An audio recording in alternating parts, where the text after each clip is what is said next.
Hello students, आज के editorial का टॉपिक है there is hardly any autonomy at panchayat level. ये एडिटोरियल का टॉपिक आप कवर कर पाएंगे GS2 के इंडियन कॉन्स्टिट्यूशन। फर्स्ट है इंडियन कॉन्स्टिट्यूशन और सेकंड है function and responsibilities of the union states, issues and challenges pertaining to the federal structure. Specially उसमें जो सेकंड पार्ट में लिखा है devolution of power, finances up to local levels and challenges there से आप connect कर पाएंगे। तो ये आज टॉपिक जो एडिटोरियल का है ये क्यों आया न्यूज में, रीज़न इसके ये है कि तेलंगाना के जो उप सरपंच हैं उन्होंने क्या किया, सुसाइड कर लिया है क्योंकि उन्होंने लोन ले लिया था काफ़ी ज़्यादा डेवलपमेंट के लिए विलेज के, और वो लोन को रीपे नहीं कर पाए और जो लोन का बर्डन था वो काफ़ी ज़्यादा हो गया, जिसकी वजह से उन्होंने सुसाइड कर लिया। लोन उन्होंने एक्सपेक्ट किया था कि गवर्नमेंट जो है वो जब रिलीज करेगी बिल पेमेंट, तो जब उन्हें पैसे मिल जाएंगे तो वो लोन रीपे कर पाएंगे, लेकिन ऐसा हुआ नहीं और गवर्नमेंट के साइड से काफ़ी डिले हो गया पेमेंट में। फिर उसके बाद ये जो इस तरह की जो फेलियर है रिलीज फंड में, इस फेलियर की वजह से जो सरपंच हैं या उप सरपंच हैं उनको फोर्स किया जाता है। एक तरह से वो फोर्स होते हैं, या तो वो प्राइवेट सोर्सेज अपने रिसोर्सेज यूज करें या वो ज़्यादा से ज़्यादा पैसा लोन ले पंचायत जो एक्टिविटीज है उसको पूरा कराने के लिए और अपने टारगेट्स पूरा कराने के लिए। अभी देखा गया है कि 73rd and 74th amendment act जो आया था 1991 एंड 1992 में, इसमें क्या हुआ था कि हम डिवोल्यूशन ऑफ पावर कहते हैं कि जो सेंटर है फिर स्टेट है और स्टेट से फिर लोकल लेवल पे जो हमें पावर मिले। लेकिन ये कितना हद तक ये चीज़ कामयाब हुई है वो देखना है। दोनों तौर पर पावर और फाइनेंशियल ऑटोनॉमी लोकल गवर्नमेंट को कितनी मिली है अमेंडमेंट आने के बाद भी। तो इसमें क्या किसकी बात करते हैं, जो स्टेट गवर्नमेंट है हमारी, उस पे स्टेट गवर्नमेंट जो है या लोकल ब्यूरोक्रेसी है वो लगातार जो है अपनी डिस्क्रिशनरी अथॉरिटी जो है उनकी वो इन्फ्लुएंस करती है पंचायत के फंक्शनिंग को, और इस तरह से वो जो उनकी पावर होती है कहीं ना कहीं रेस्ट्रिक्ट होती है। सरपंच की, लोकल इलेक्टेड ऑफिशियल जो होते हैं जैसे सरपंच हैं, उनकी पावर जो होती है काफी हद तक रेस्ट्रिक्ट होती है। इस चीज का एग्जाम्पल अभी रिसेंट जो तेलंगाना के सरपंच के साथ हुआ उसमें भी हम देख सकते हैं। और जो स्टेट गवर्नमेंट है या लोकल जो ब्यूरोक्रेट्स हैं वो बहुत तरह से जो हैं अपने आप को तो इम्पावर रखे हैं, लेकिन जो लोकली जो इम्पावर्ड जो इलेक्टेड ऑफिशियल्स हैं उन तक पावर वो डिवाइड नहीं कर रहे हैं, वो डिसेंट्रलाइज नहीं कर रहे हैं। और ये सिर्फ एक स्टेट की बात नहीं है, ये वाला जो इशू है ऑलमोस्ट सारे स्टेट्स में ये आ रहा है। और ये इस पे सर्वे भी हुआ है कि जो पावर का डिवोल्यूशन होना चाहिए उतना नहीं है, और सरपंच को जो एडमिनिस्ट्रेटिव और फाइनेंशियल ऑटोनॉमी चाहिए वो उन्हें मिल नहीं रही है। उन्हें मिलना चाहिए, वो उसके ग्रेव नीड में है। अभी ग्राम पंचायत जो है वो फिजिकली जो है डिपेंडेंट, मतलब पैसे के तौर पे पूरी तरह से डिपेंडेंट है, दोनों तरह से। डिस्क्रिशनरी मतलब उनकी जो मर्जी से जो पैसे देते हैं, और जो नॉन डिस्क्रिशनरी हो, दोनों ही तरह के जो ग्रांट्स होते हैं उस पे वो डिपेंडेंट किस पे होती है, स्टेट और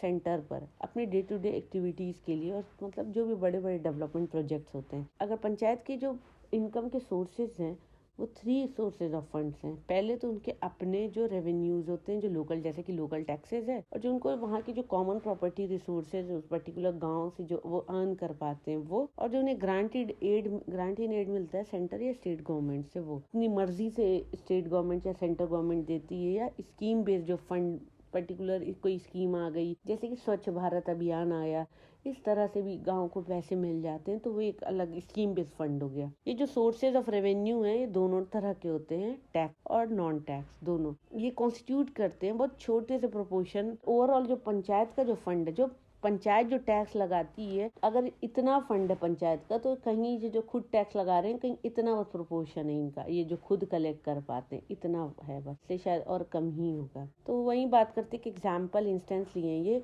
कि जो क्वार्टर तेलंगाना है वहाँ पर क्या, अगर वहाँ का रेवेन्यू रिसोर्स देखा जाए तो अगर ये टोटल इतना है तो इसका जो 1/4 है, मतलब थोड़ा सा इधर इतना ले लिया जाए तो 1/4 ही उनकी जो रेवेन्यू रिसोर्स जो हो रही है आ रही है, जो पैसे आ रहे हैं, सिर्फ 1/4, लेस देन 1/4 इनफैक्ट वो आते हैं, वो जो अपने ये जो टैक्सेस वगैरह लगाते हैं उससे। फिर उसके बाद बात होती है कि डिस्क्रिशनरी है, ग्रांट कर देने का जो पावर है पॉलिटिशियन के पास है, ब्यूरोक्रेट के पास, वो भी कैसे मिलेगा पंचायत को, उसके लिए भी उन्हें एक अच्छा कनेक्शन बनाना पड़ेगा उन लोगों से, तभी उन्हें जाके पैसे मिलेंगे ऊपर से। और दूसरा ये भी एक इशू आता है कि अगर मिल भी गया तो उसको एक्सेस करने के लिए भी पंचायत को प्रॉब्लम आती है, उसमें भी उन्हें लोकल ब्यूरोक्रेट्स होते हैं, उनकी हेल्प चाहिए होती है। तो इस तरह से ये सारे प्रोसेस में ही जो डिले होता है फंड ट्रांसफ़र का, वो काफ़ी देर हो जाता है, जिसकी वजह से जो लोकल डेवलपमेंट है वो कहीं ना कहीं रुक जाते हैं, स्टॉल हो जाते हैं।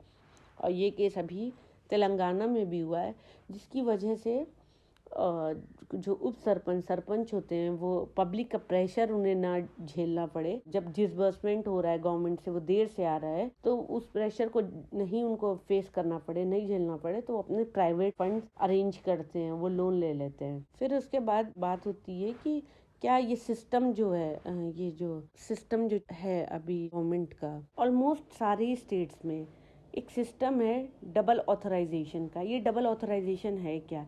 इसमें क्या होता है कि जो भी पैसे आते हैं पंचायत फंड में, उसमें से खर्च करने के लिए उस रिक्वायर होता है कि सरपंच के साथ साथ कोई ब्यूरोक्रेट जो उनका भी कॉन्करेंस चाहिए। मतलब सरपंच प्लस ब्यूरोक्रेट मिलकर ही पंचायत जो फंड है उसमें से खर्च कर सकते हैं। सरपंच और पंचायत सेक्रेटरी जो हैं वो रिपोर्ट करते हैं बीडीओ को, ब्लॉक डेवलपमेंट ऑफिसर को, और ये दोनों ब्यूरोक्रेट और सरपंच ये दोनों साइन जब करते हैं, उसके बाद कोई भी फंड जो इश्यू होते हैं, पेमेंट जो होती है वो पंचायत फंड से वो निकल पाती है। ठीक है, ये पीएफ पंचायत फंड है। इनका वो देखते हैं कि जो स्टेट गवर्नमेंट है वो कहीं ना कहीं पे वो लोकल गवर्नमेंट को बाइंड करके रखती है, अपने अंडर करके रखती है, कैसे लोकल ब्यूरोक्रेसी के थ्रू भी। अगर बात किया जाए कि अगर कोई गांव में कोई दिक्कत आ जाती है, जो कुछ टेक्निकल इश्यूज अगर आ रहे हैं तो वो इंजीनियरिंग डिपार्टमेंट देखता है। अगर एडमिनिस्ट्रेटिव इश्यूज आ रहे हैं तो रूरल डेवलपमेंट डिपार्टमेंट देखता है, जैसे कि ब्लॉक डेवलपमेंट ऑफिसर्स देखते हैं।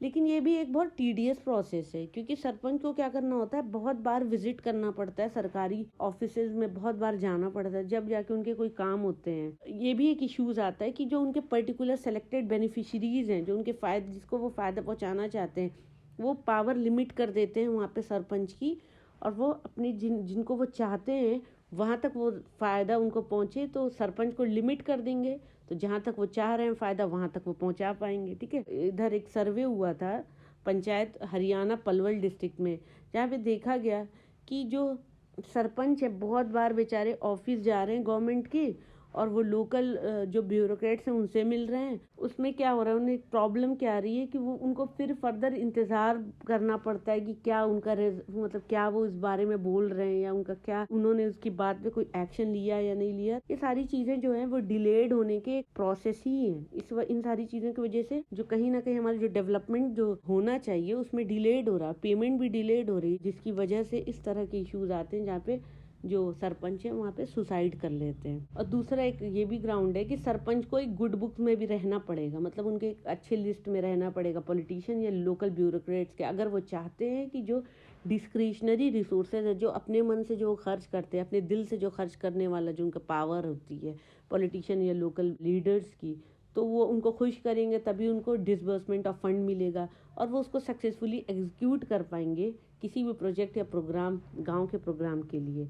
तो ये सारी जो चीज़ें हैं वो कहीं ना कहीं जो लोकल लेवल की जो सरपंच है, लोकल जो गवर्नमेंट है हमारी, वो उनकी पावर को, कंट्रोल को, एडमिनिस्ट्रेटिव कंट्रोल को रेस्ट्रिक्ट करता है। वो इस तरह से भी अगर देखा जाए वहाँ पे, इसमें ये एग्जांपल है कि अगर कोई वॉचमैन है विलेज में, या कोई स्वीपर है ब्लॉक लेवल पर या डिस्ट्रिक्ट लेवल पर, तो उनको भी हटाने या रिक्रूट करने की भी पावर सरपंच के पास नहीं है। और वहीं पर अगर देखा जाए कि कोई भी और भी जो इलेक्टेड ऑफिशियल्स होते हैं किसी भी लेवल पर, तो उनको कोई हटा नहीं सकता है जब तक उनका ऑफिशियल टाइम चल रहा है। यूजुअली वो अगर कुछ ऐसा नहीं कर रहे तो उन्हें नहीं हटाया जा सकता, लेकिन सरपंच जो है उन्हें डिसमिस कर सकता है। कौन?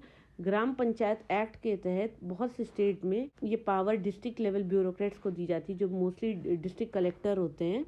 उन्हें ये पावर है कि वो डिसमिस कर सकते हैं सरपंच को। यहाँ पे एग्जाम्पल दिया है सेक्शन 37 के अंडर तेलंगाना ग्राम पंचायत एक्ट में अलाउ किया जाता है डिस्ट्रिक्ट कलेक्टर को कि वो सस्पेंड और डिसमिस कर सकते हैं जो उस टाइम पे सरपंच किसी भी गांव के हैं। तो क्वेश्चन ये आता है कि किस ग्राउंड पे कलेक्टर जो है ये एक्ट करेंगे सरपंच के अगेंस्ट। और फिर उसके बाद है अगर ये कर रहे हैं तो उनका अब्यूज ऑफ पावर या मिसकंडक्ट या कंडीशन कुछ इस तरह से हो कि उन्हें मतलब उन्होंने कुछ ऐसा कर दिया हो जिसकी वजह से उन्हें हटाया जा रहा है। अगर वो किसी भी डिस्ट्रिक्ट कलेक्टर या कमिश्नर की बात नहीं मानते हैं प्रॉपर ग्राम पंचायत के वर्क में, तो भी उन्हें हटा दिया जाएगा। और ये सिर्फ एक लीगल प्रोविजन नहीं है, ऐसी चीज़ें हुई हैं कि जहाँ पर 100 से ज़्यादा सरपंच, इनफैक्ट एग्जाम्पल तेलंगाना का है जहाँ पे 100 से ज़्यादा सरपंच रिसेंट में ही हटाए गए हैं अपने गवर्नमेंट ऑफिसेज से ब्यूरोक्रेट्स के द्वारा। ये तो हमें रिमाइंडर दिला रही है तेलंगाना की जो भी सिचुएशन है उस पर। तो वहाँ पे जो स्टेट गवर्नमेंट है उनको क्या करना चाहिए, अपने जो प्रोविजंस है ग्राम पंचायत लॉज के उसको री एग्जामिन करना चाहिए, फिर से देखना चाहिए। और लोकल गवर्नमेंट को जो पावर जो देनी चाहिए वो प्रॉपर जो ऊपर से नीचे जो पावर आना चाहिए, डिवोल्यूशन ऑफ पावर फंड्स और जो उनके फंक्शंस है उसको मेंटेन रखना चाहिए, उसको देना चाहिए। जो हमारे 73rd और 74th कॉन्स्टिट्यूशनल अमेंडमेंट के थ्रू हमारी जो लोकल गवर्नमेंट को पावर मिली है। यहीं पे नहीं, स्टेट पॉलिटिशियन या गवर्नमेंट ऑफिशियल्स को ऐसा लगता है कि सरपंच को अगर ये सारी पावर अगर दे दिया जाए, उन्हें रजिस्ट नहीं किया जाए, तो सरपंच क्या करेंगे, वो फंड का मिसयूज़ कर देंगे। ठीक है, इस तरह से उनके नोशन है।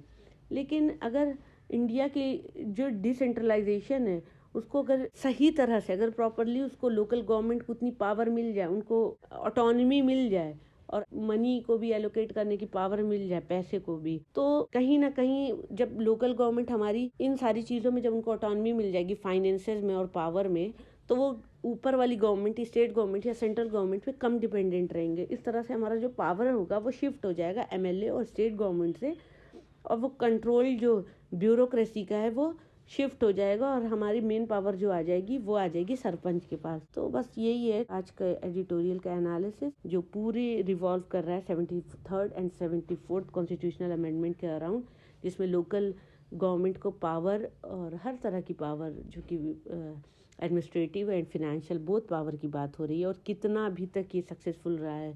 Thank you so much for watching my video. Please share, like and subscribe.